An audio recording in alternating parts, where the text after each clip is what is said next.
자녀에게 무엇을 주겠습니까? 자녀에게 무엇을 주겠습니까? 이런 제목으로 말씀의 은혜를 나누고자 합니다.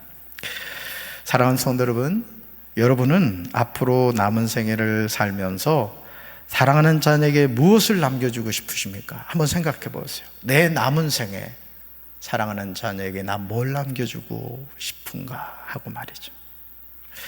부모로서 저와 여러분은 끊임없이 이런 생각들을 하며 살아가게 되죠. 하지만 자녀들이 이런 부모의 마음을 아는지 모르는지 우린 잘 몰라요. 자, 세 가지 질문을 한번 살펴보려고 그래요. 첫째요, 같이 읽어봅시다. 어떻게 하면 자녀들에게 더 좋은 조건에서 공부를 시킬 수 있을까? 이 생각하시죠? 자녀들, 지금 공부를 하고 있는 자녀를 둔 부모는 공통된 생각이죠. 두 번째요, 어떻게 하면 사랑하는 자녀가 더 좋은 직장에 취직할 수 있을까? 이 고민 많이 해요. 결국은 이제 이 질문으로 가요. 같이 읽습니다. 어떻게 하면 좋은 신랑, 좋은 신부를 만나 결혼을 시킬 수 있을까? 이런 부모의 생각이 꼭 좋은 것은 아닙니다. 왜냐하면 자녀들은 자신을 향한 이런 부모님의 마음을 자신의 삶에 관하여 지나치게 간섭한다고 생각하기 때문에 그렇습니다. 한 뱃속으로 태어난 자식인데도 왜 그렇게 다른가를 살펴보면 우리는 이 사실을 어느 정도 짐작할 수 있습니다. 같은 부모님이 낳은 자식임에도 저녁에 방에서 자는 자녀들의 모습을 이렇게 살펴보시면요, 어쩌면 그렇게 다른지 정말 너무 이상해요. 저도 이제 형제로는 삼형제고 이제 누님이 두 분 계신데, 형, 저, 그리고 남동생이거든요.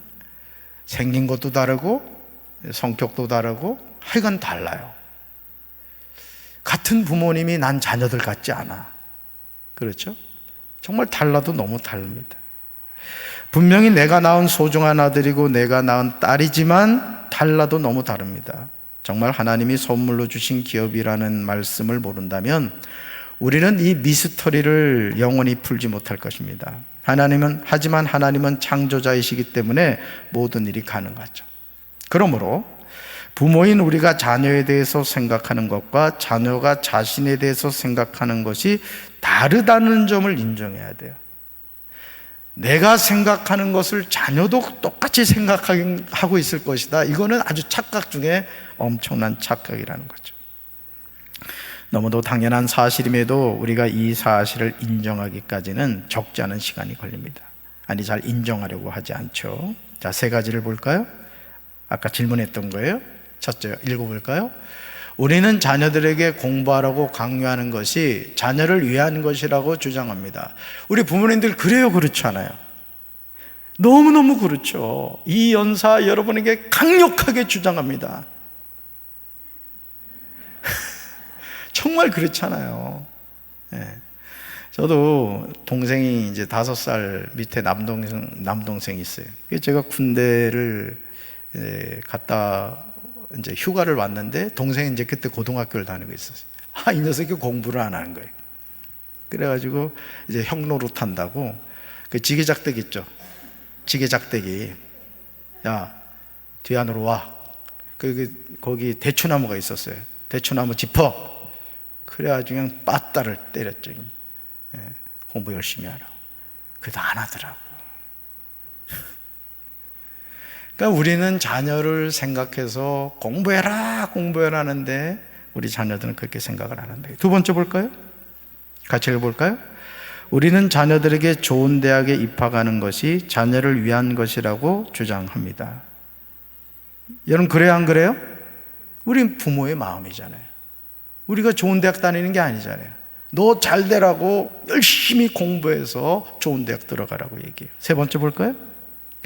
우리는 자녀들에게 좋은 배우자를 만나는 것이 자녀를 위한 것이라고 주장합니다. 근데요, 콩깍지가 씌면은 아무리 얘기도 소용없는 거예요. 아무리 얘기도. 그렇죠? 우리가 부모로서 본다면 모두 옳은 주장이에요. 문제는 이런 주장에 대해서 자녀들이 조금도 인정하려고 하지 않는다는 사실이죠. 다시 말해서 우리가 강요해서 될 문제가 아니라는 말입니다. 자녀는 자신의 삶에 관해 스스로 판단하고 결정해야 합니다. 그렇다면 우리가 자녀들의 삶을 방치하라는 말일까요? 그렇지 않습니다. 다만 우리가 자녀를 양육할 때 우리의 경험과 배운 지식으로 하려고 해서는 안 된다는 거죠. 우리의 경험과 지식은 한계가 있어요. 오히려 자녀들을 헷갈리게 만들기 쉽습니다. 자칫하면 그릇된 길로 인도할 수 있습니다. 우리는 자신이 부모이지만 연약함을 인정해야 돼요. 그래서 사실 이런 여름 성경학교나 캠프나 수련회를 통해서 우리 부모가 할 수 없는 일을 하나님이 하신다고요. 할렐루야. 그래서 성경학교 때 아이들이 성령의 불을 받고요, 캠프나 수련회를 통해서 방언이 터지고 하나님을 만나게 되는 거예요. 저는 2022년도 우리 여름 성경학교와 캠프와 수련회를 통해서 우리 유치부교회, 어린이교회, 청소년교회, 청년교회 모든 아이들이 성령의 불을 받게 되길 주님의 이름으로 축원합니다. 그러므로 성경은 이런 고민을 하는 부모들을 향하여 그 대안을 분명하게 제시합니다. 에베소서 6장 4절 같이 읽습니다. 또 아비들아, 너희 자녀를 노엽게 하지 말고 오직 주의 교훈과 훈계로 양육하라. 아멘. 이 시간 부모로서 자신의 자녀를 어떻게 대하고 있는지 자신의 모습을 돌이켜 보시기 바랍니다. 혹시 자녀를 노엽게 하고 있지는 않습니까? 자녀를 위한다는 핑계로 내 방식으로 자녀들을 가르치려고 하지는 않습니까? 우리는 솔직히 살펴야 합니다. 그런데 성경은 저와 여러분에게 분명하게 경고합니다. 같이 읽어볼까요? 너희 자녀를 노엽게 하지 말라. 아멘. 여기서 말하는 자녀를 노엽게 하지 말라는 것은 부모들이 자녀의 감정을 건드려 화나게 하지 말라는 거예요. 그러니까 자녀들 열받게 하지 말라는 뜻입니다. 하지만 우리는 부모라는 이름으로 사랑하는 자녀들의 감정을 얼마나 많이 건드립니까? 아니, 얼마나 그들을 낙심시킵니까? 자신의 감정을 조절하지 못해서 그 화풀이를 자녀에게 하고 있지는 않습니까? 이런 실수를 우리는 반복해서 할 때가 많아요. 우리는 지금 부모로서 자신이 자녀를 어떻게 대하고 있는가를 거짓 없이 돌이켜봐야 됩니다. 그리고 주님이 말씀하시듯이 부모이기 때문에 내 감정대로 자녀를 대할 수 있다는 착각에서 벗어나야 됩니다. 따라합시다. 자녀는 내 마음대로 할 수 있지 않습니다. 자녀는 내 마음대로 할 수 있는 게 아니에요. 그런 후에 우리는 결심해야 돼요. 내 경험과 내 지식을 내려놓고 주님의 사랑이 담긴 훈계와 조언과 충고로 키워야 돼요. 이렇게 할 때 우리 자녀들은 올곧게 성장하게 됩니다. 그러므로 내가 지금 생각하는 것은 틀릴 수 있음을 인정해야 돼요. 주님이 주신 자녀이고 선물이지만 주님의 자녀입니다. 주님이 키워주십시오. 주님이 붙잡아 주십시오. 우리는 끊임없이 우리 자녀의 이름을 불러가며 기도해야 될 줄로 믿습니다. 어떤 사람에게는 옳을 수도 있지만 어떤 사람에게는 틀릴 수도 있는 것입니다. 어떤 사람에게는 약이 될 수 있는 것이 어떤 사람에게는 독이 될 수 있음을 깨달아야 합니다. 내 방식이 진리가 될 수 없어요. 분명히 아닐 수 있습니다. 그러나 이런 결단은 쉽지 않아요. 왜냐하면 눈에 불이 나기 때문에. 자식이 속을 썩일 때 어느 부모가 화나지 않겠어요? 화가 치밀어 오르고 혈압은 올라가고 내가 낳은 자식이지만 비 오는 날 먼지나게 혼내고 싶은 생각이 왜 안 되겠어요? 여러분, 비 오는 날 먼지 나는 거 봤어요? 그렇게 하고 싶다. 하지만 우리는 그때마다 주님이 주신 말씀을 기억해야 돼요. 시편 127편 3절 같이 읽습니다. 아들들은 여호와께로부터 온 상속이며 자녀들은 여호와께서 주신 상급입니다. 아멘.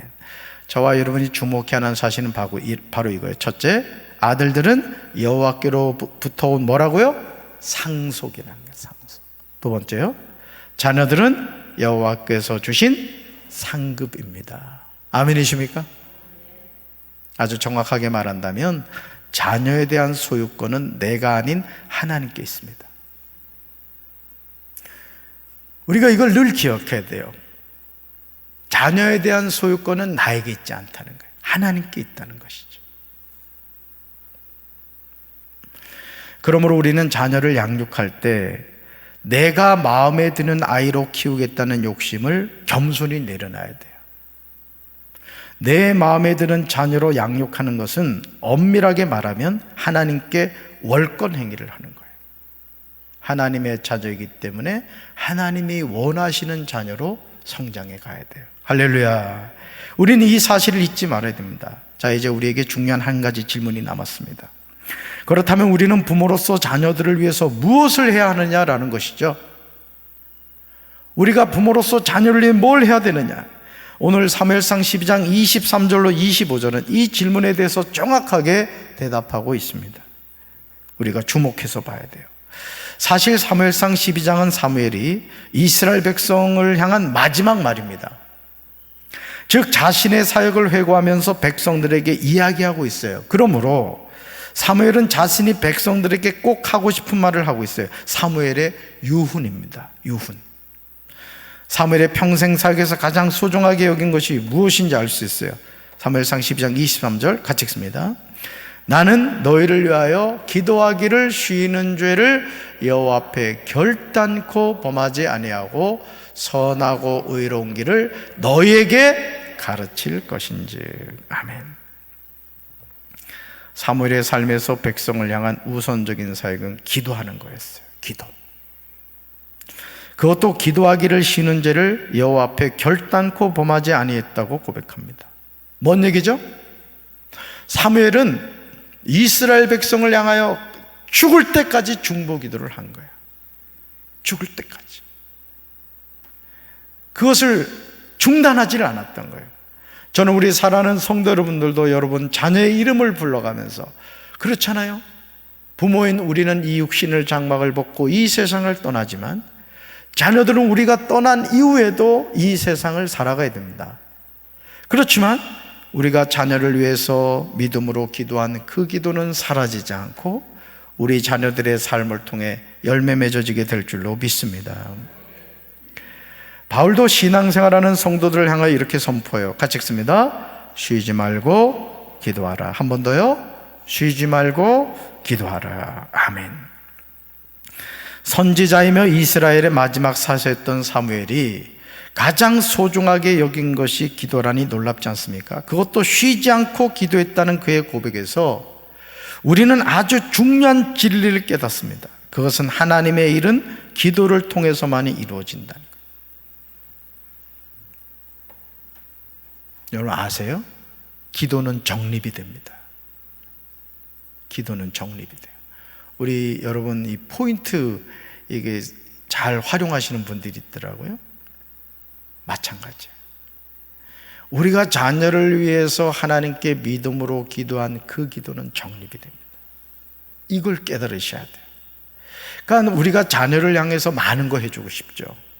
저도 저희 딸을 위해서 뭐든지 해주고 싶어요.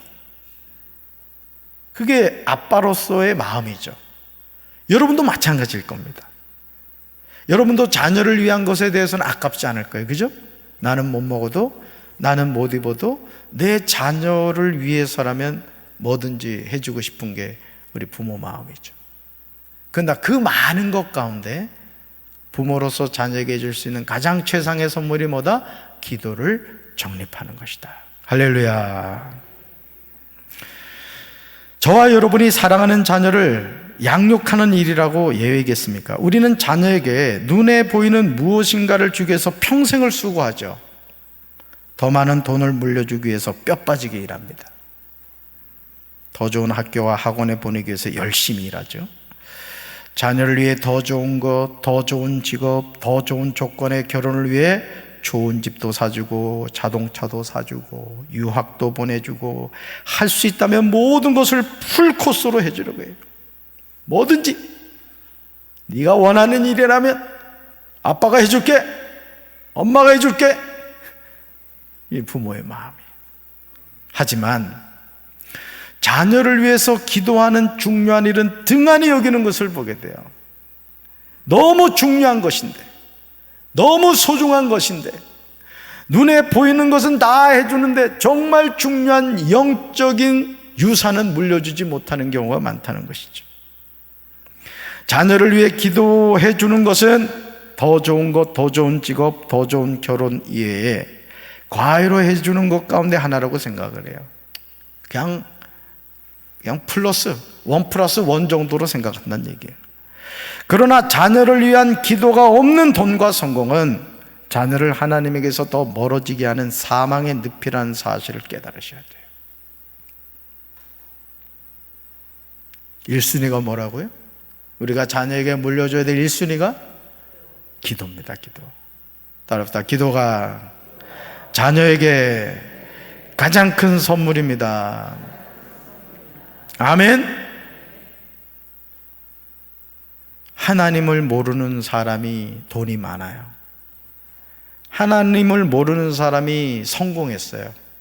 하나님을 모르는 사람이 건강해요. 뭘 하겠어요? 뻔하잖아요. 돈 가지고 죄 짓고 성공했다고 거들먹거리다가 패가망신하는 거고, 그렇죠? 건강한 몸 가지고 죄를 짓죠. 그러니까 여러분, 하나님 없는 인생은 소망이 없는 거예요. 저는 제 자신이 이렇게 목회를 하고 있습니다만은 제가 이렇게 문득문득 하나님께 감사한 것 가운데 하나가 뭐냐면, 내가 하나님을 알고 그 하나님을 믿고 섬기며 살아간다는 게 너무너무 감사한 거예요. 너무너무. 진짜. 너무너무 감사해요. 여러분 그래요? 여러분도 그러세요? 그러셔야 됩니다. 79억이 넘는 그 많은 사람 가운데 하나님이 나를 콕 집어서 너는 내 거야, 너는 나의 자녀야 불러줬다는 게 얼마나 감사합니까?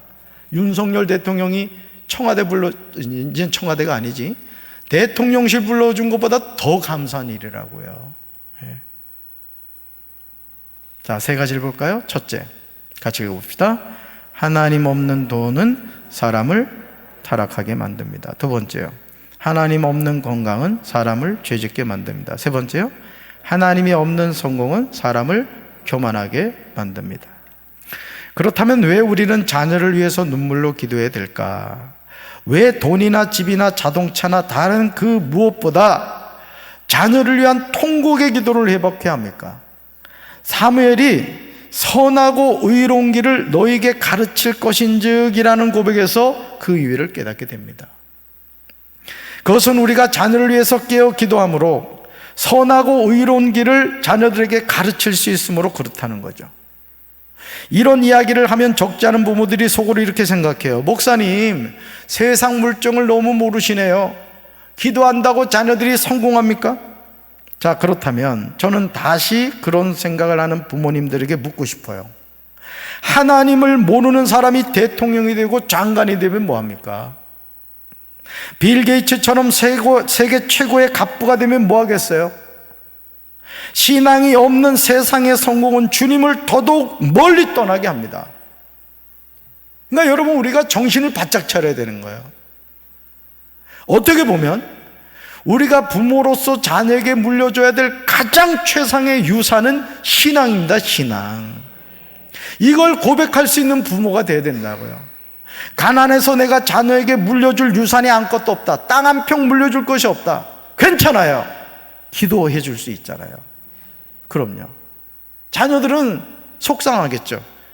아유, 우리 부모님은 찌질해지게 가난해지고 땅 한 평 나한테 안 물려줬다고.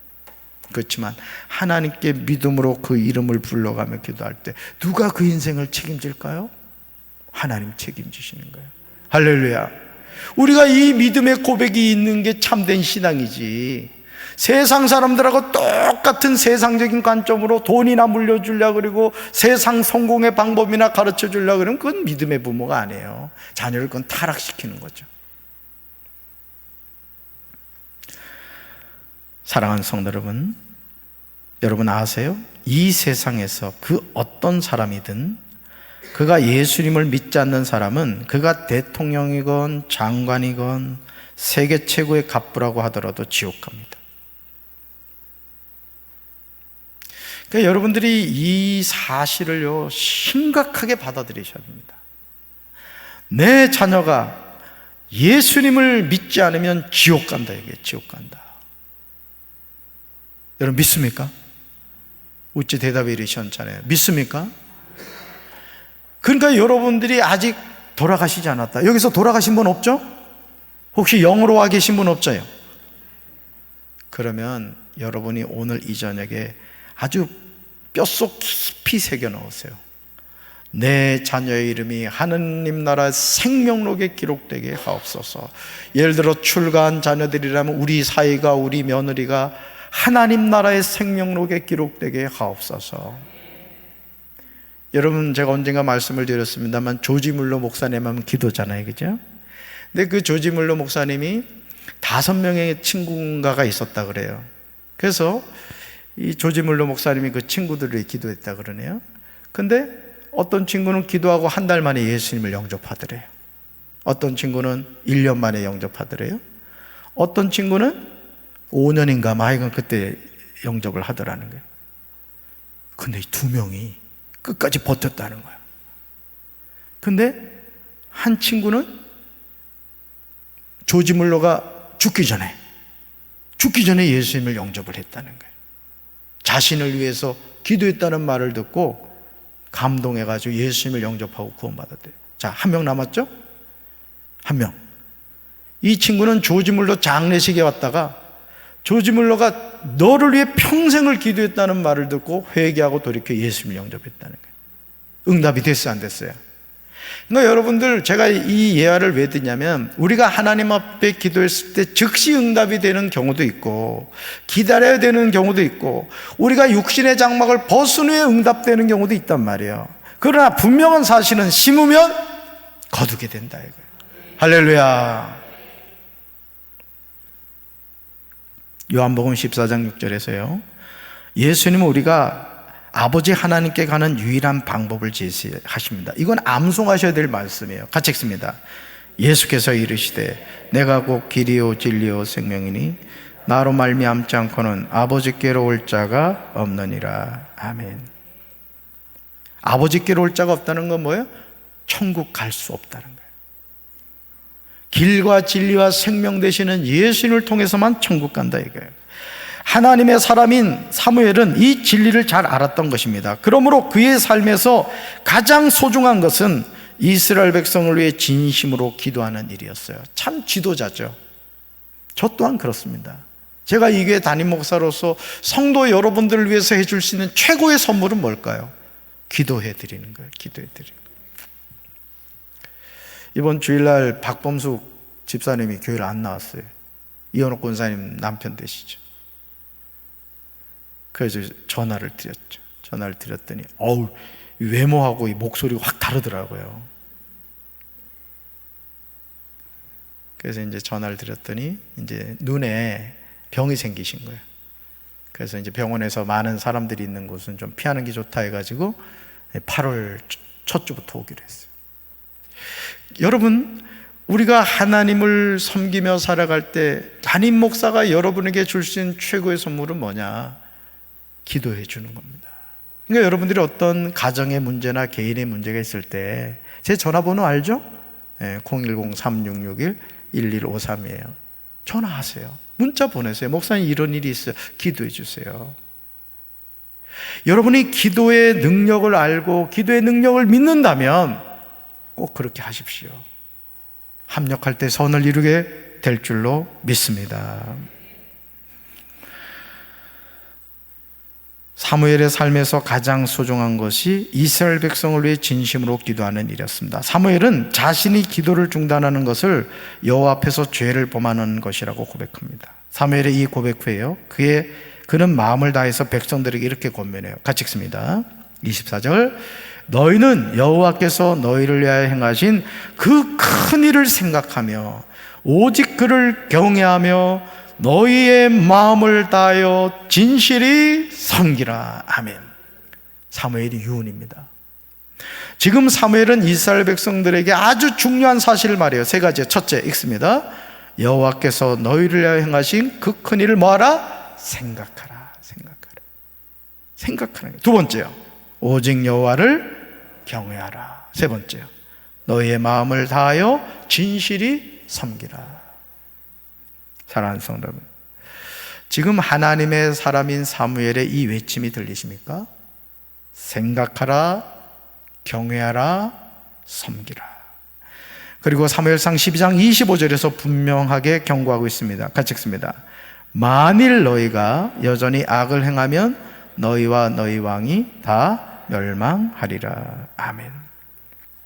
여기서 사무엘이 이스라엘 백성들에게 말하는 악을 행한다는 것은 기도하기를 중단함으로써 생기는 결과들을 말합니다. 피터 와그너 박사님이 그 어떤 쓰신 책에 그런 내용의 그 글이 있더라고요. 어느 날 이분이 이제 서재실에 이렇게 가서 책을 이제 찾는데 아마 이 책꽂이 높은 곳에 있었나 봐요.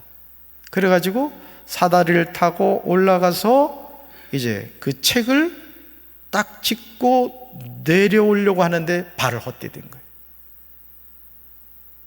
그래가지고 거기서 그냥 내동댕이 쳐진 거예요. 사다리 위에서. 그런데 다치지 않았어요. 운이 좋아서일까요? 몇 분이 지난 후에 전화가 왔어요. 멀리서. 피터 와그너 박사님을 위해서 기도해 주는 분이었어요. 와그너 박사님, 혹시 어떤 일이 있으셨습니까? 라고 묻더라는 거예요. 그래서 사실은 내가 서재실에서 높은 데에서 책을 이렇게 내리려고 하다가 발을 헛디뎌가지고 사다리에서 떨어져서 큰일 날 뻔했다고 이제 그 얘기를 했대요. 그랬더니 그분이 딱 그러더라는 거예요. 성령님께서 피터 와그너를 위해서 기도하라, 이 음성을 들려주시더라는 거예요. 그래서 이분이 그 음성을 듣자마자 순종을 한 거예요. 피터 와그너 박사님을 지켜달라고. 깨달아지십니까? 그러니까 하나님은 지금도 살아계셔서 우리의 심령을 통하여, 성령님을 통하여 우리에게 기도하게 하신다는 거예요. 그러니까 여러분의 마음속에 누군가를 위해서 기도해야 되겠다 이런 마음이 들 때 누가 주신 생각이에요? 성령님이 주신 생각이에요. 즉시 기도하시길 주님의 이름으로 축원합니다. 하나님이 행하신 큰 일을 생각하지 않으면 악을 행하게 된다는 것이죠. 여호와를 경외하지 않는 것이 악이라는 것입니다. 마음을 다하여 하나님을 진실히 섬기지 않는 것이 결국 악을 행하는 것이라고 경고합니다. 우리가 부모로서 자녀에게 해주고 싶은 것은 끊임이 없어요. 우리가 육신의 눈을 감는 순간까지 우리는 자녀를 위해서 더 많은 것을 해주고 싶어서 안달이 납니다. 그러나 잊지 마시기 바라요. 주님이 부모인 저와 여러분이 자녀들에게 진정으로 해주기 원하는 것은 우리가 생각하는 돈이나 집이나 자동차나 세상의 성공이 아니라, 하나님이 부모인 우리에게 맡기신 소중한 사명이 있다는 거예요. 해야 할 일이 있다는 것이죠. 하나님의 사람인 선지자 사무엘이 이스라엘 백성들에게 이야기했듯이 자녀를 위하여 기도하기를 쉬는 죄를 여호와 앞에서 결단코 범하지 않는 거예요. 따라합시다. 주여, 자녀를 위하여 죽기까지 기도하게 하옵소서. 아멘. 결단하세요. 오늘부터 결단하시고 오늘부터 기도하세요. 이름을 불러가면서. 부모인 저와 여러분이 자녀를 위해서 기도해 주는 것보다 더 소중한 것은 없다는 말이에요. 제가 저희 어머니한테 늘 감사한 게 그런 부분이. 그래서 제가 홍성에서 이제 담임 목사로 이렇게 취임 감사 예배를 드릴 때 저희 어머니 업어드렸다니까. 얘기도 안 했어요. 저희 집에 이제 미리 와서 주무셨는데 아무 얘기도 안 했어요. 왜 제가 어머니를 업어드렸냐면 16년 동안 부목사 생활을 하다 보니까 전화만 드리면 맨날 18번지가 저희 어머니 말씀이, 아유 우리 박 목사 빨리 담임 목회 나가야 되는데, 이게 노래였어요, 노래. 그래서 제가 그 소원을 들어드리려고 그랬던 거죠. 그래서 제 마음속에 내가 담임 목회 나가면 꼭 어머니를 업어드려야 되겠다, 그 생각이 들었어요. 그래가지고는 이제 여기서 제가 이제 인사말을 하는 때인데 여기서 그냥 뚜벅뚜벅 내려가가지고 우리 장로님 앉아 계신 거기 앉으셨거든요. 가가지고 엄마 업히세요 이랬더니 깜짝 놀라셔가지고 효도했죠. 여러분, 어머니의 기도가 제 목회에 아주 큰 역할을 감당했듯이 여러분 자녀들도 마찬가지라는 거예요. 여러분 자녀들도 마찬가지예요. 부모의 기도가 필요하다는 거예요. 돈 한 푼 주는 것보다 어떻게 보면 자녀의 이름을 불러가며 기도하는 것이 여러분 자녀의 미래를 결정하고 하나님이 여러분의 자녀를 책임져 주실 줄로 믿습니다. 우리는 이 사실을 분명하게 깨달아야 돼요. 그리고 더 많은 돈이 없음에 주눅들지 마시기 바래요. 아니, 돈 없을 수 있지. 부모라고 다 돈이 있나? 더 많은 학원에 보내주지 못함에, 또 자녀가 결혼하는데 좋은 집을 사주지 못하는 것, 결혼한 자녀에게 자동차를 사주지 못하는 것, 그럴 수 있다는 거예요. 당당하세요. 낳아줬으면 됐지. 그리고 큰 소리 치시라면, 아빠가 기도하고 있어. 너 잘 될 거야. 엄마가 기도하고 있어. 하나님이 네 인생 책임지실 거야. 우리가 사랑하는 자녀를 위한 기도를 중단하는 것은요, 하나님 앞에서 죄를 범하는 겁니다. 이렇게 생각하시면 돼요. 우리가 예방접종 맞죠? 그죠? 저도 이제 나이가 50대 중반이 되다 보니까 4차 접종 맞으라고 연락이 오더라고요. 여러분, 예방접종 왜 맞아요? 병균과 싸워서 이기기 위해서입니다. 여러분이 자녀를 위한 중보기도는 여러분의 자녀를 악한 영으로부터 지키는 영적인 백신이 될 줄로 믿습니다. 그럼요. 여러분 자녀가 비록 기도하지 못한다 할지라도 여러분이 자녀의 이름을 불러가며 기도할 때 여러분이 백신 만들지 않잖아요. 백신을 맞기만 하면 되잖아요. 여러분이 그런 영적 주사를 자녀들을 위해서 놔주시기 바랍니다. 여러분의 중보기도가 중단되는 순간 자녀들은 세상에서 방황하게 될 것입니다. 그들은 길과 진리와 생명이 되시는 예수 그리스도를 부인하게 될 것입니다. 여러분의 남은 생에 자녀를 위해서 매일 기도하기를 작정하지 않겠습니까? 일시적인 기도가 아니라 부모인 내가 육신의 생명이 다하는 순간까지 기도하겠다고 결심하는 우리 성도들 되길 주님의 이름으로 축원합니다.